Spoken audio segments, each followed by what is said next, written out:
سایه‌های خیانت راوی واقعی زندگی هاست. هیچ وقت فکر نمی کردم خیانت مثل یک غریبه از بالکن خونم وارد زندگیم بشه. شبی که شوهرم خواب بود و ماه شاهد تمام رازهای من و پسر همسایه‌ای شد که قلبم رو از جایی که نباید تسخیر کرد. اما وقتی همه چیز فاش شد، دنیای منم تو یه لحظه فرو ریخت. رابطه‌ای که از بالکن شروع شد. لیلا هستم. زندگی من پر از پیچ و خم‌هایی بود که شاید برای خیلی‌ها عجیب و حتی غیر قابل باور باشه. اما من هم مثل هر آدم دیگه‌ای انتخاب‌هایی کردم که مسیر زندگیم رو تغییر داد. از همون بچگی رویه شیطون و سرکشی داشتم. توی یه خانواده متوسط تو یکی از محله‌های قدیمی شهر به دنیا اومدم و بزرگ شدم. نه خیلی پولدار بودیم، نه خیلی فقیر. پدرم یک کارمند ساده بود که صبح زود میرفت و شب خسته برمیگشت و مادرم یه زن مهربون بود که همیشه با دست پختش و با خنده‌هاش همیشه گرمای خونه رو حفظ میکرد. اما من برخلاف محیط آرومی که توش بزرگ شدم همیشه شیطنت خاص خودم رو داشتم. از همون بچگی دوست داشتم کارای هیجان انگیز و تازه بکنم، چیزهایی رو تجربه کنم که بقیه شاید جرأتش رو نداشتند. همیشه یه چیز تو وجودم بود که دنبال تجربه های تازه میگشت. محله‌ای که توش بزرگ شدم پر از خاطره بود، پر از بچه های همسن و سال بود، از اون محله های قدیمی که همه همدیگر رو میشناسند. از صبح تا غروب تو کوچه بازی میکردیم. اما تو اون محله یه نفر بود که برام از بقیه خاص‌تر بود. امیر، پسر همسایمون. همیشه یه جور حس خاصی بین ما بود. همیشه با هم تو کوچه بازی می کردیم تا جایی که همه می گفتند این دوتا برای هم ساخته شدن و با هم یه روزی ازدواج می کنند. شاید اون حرفها باعث شد وقتی امیر ازم خواستگاری کرد بدون فکر پیشنهادش رو قبول کنم. وقتی 20 سالم بود با امیر ازدواج کردم و راستش عاشقش نبودم، اما نمیتونستم بهش نبگم. امیر مرد آروم و مهربون و ساده بود، درست برعکس من که همیشه دنبال هیجان بودم.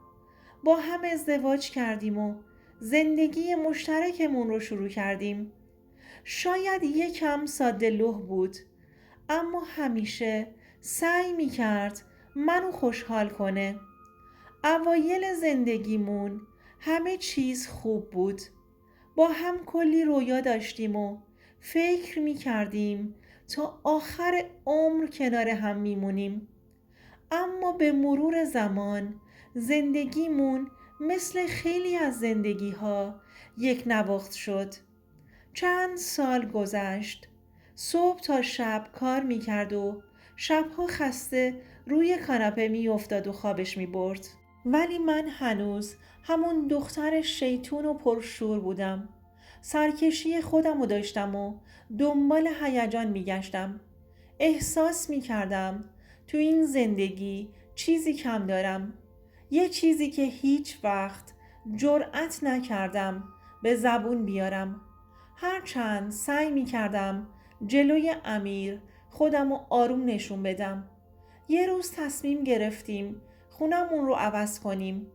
به یه آپارتمان توی محله جدید رفتیم. این تغییر برای من مثل یه شروع تازه بود. حس می کردم بالاخره چیزی توی زندگیم عوض میشه. اما چیزی که نمیدونستم این بود که این خونه و این تغییر قرار زندگی من و همه چیز رو زیر و رو کنه. همسایه جدیدمون شهاب یه پسر جذاب و خوش قیافه بود که از همون روز اول که دیدمش نگاهش توجهم رو جلب کرد.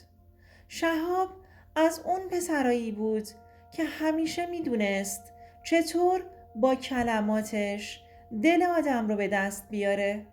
شهاب هر روز عصر روی بالکن خونشون هوا میخورد و نگاهش توی آسمون گم میشد. منم گاهی به بهانه هوای تازه میرفتم روی بالکن و سعی میکردم سر صحبت رو باهاش باز کنم. اولش فقط یک مکالمه ساده بود. چند تا لبخند، چند کلمه معمولی، چند جمله کوتاه. اما کم کم اون مکالمه ها جدی تر شد. شهاب همیشه حرف هایی میزد که باعث می شد احساس کنم دیده میشم، فهمیده میشم. چیزی که شاید توی رابطه با امیر گم کرده بودم. یه شب که امیر زودتر از همیشه خواب بود رفتم روی بالکن. شهاب اونجا بود. نور مهتاب روی صورتش افتاده بود و چهرش رو جذابتر از همیشه نشون میداد. صدای آرومش توی اون سکوت شب یه جورایی منو جادو کرد. اون شب برای اولین بار حس کردم دیگه کنترلی روی خودم ندارم و دارم کاری میکنم که نباید. اما چیزی توی وجودم نمیذاشت عقب بکشم. رابطمون همینطوری ادامه پیدا کرد. هر شب که امیر خواب بود من و شهاب رو بالکن با هم صحبت می کردیم و می خندیدیم و کم کم اون فاصله ها کمتر و کمتر شد. دیگه نمیتونستم خودم رو کنترل کنم. احساس می کردم یه چیزی تو وجودم زنده شده که سالها خفش کرده بودم. شهاب نزدیکتر اومد. دستم رو گرفت و گفت چرا همیشه پشت این دیوارها پنهون میشی؟ رابطمون ادامه پیدا کرد. شبها کارمون همین شده بود. وقتی امیر خواب بود من و شهاب روی بالکن می نشستیم و حرف می زدیم و به هم نزدیکتر می شدیم. اما این رابطه نمیتونست برای همیشه مخفی بمونه. یه شب وقتی فکر می کردم امیر خوابیده زودتر از همیشه از خواب بیدار شد. اومد روی بالکن و من و شهاب رو با هم دید. اون لحظه انگار زمین زیر پام خالی شد. نمیتونستم چیزی بگم. چهره امیر پر از ناباوری و درد بود. هیچ وقت اون نگاهش رو فراموش نمی کنم. فردای اون شب امیر وسایلش رو جمع کرد و رفت و خونه رو ترک کرد و چیزی هم نگفت. چند روز بعد وکیلش برام دادخواست طلاق رو فرستاد. حرفی برای گفتن نداشتم. میدونستم که حق با اونه. شهاب هم وقتی فهمید امیر همه چیز رو میدونه کم کم خودش رو کنار کشید.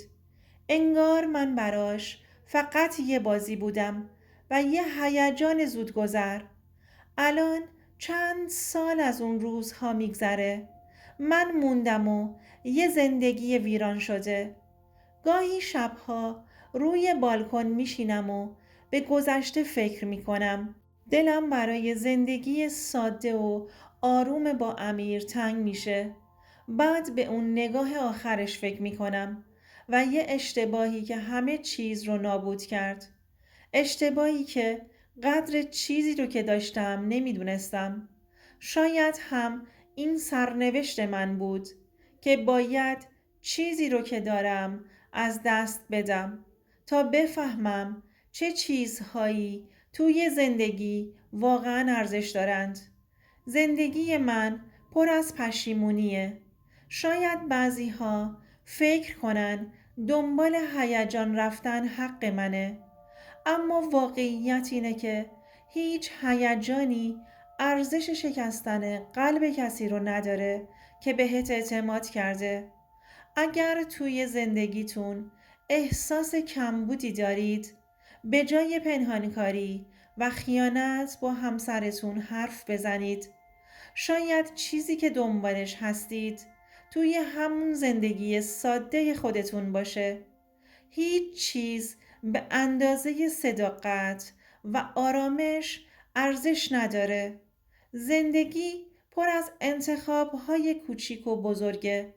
حواستون باشه که هر انتخاب یه مسیر جدید توی زندگیتون باز میکنه. کاش میتونستم زمان رو به عقب برگردونم و یه بار دیگه به گذشته نگاه کنم. اما زندگی به عقب بر نمیگرده. فقط میتونی باهاش متاسفانه کنار بیایی.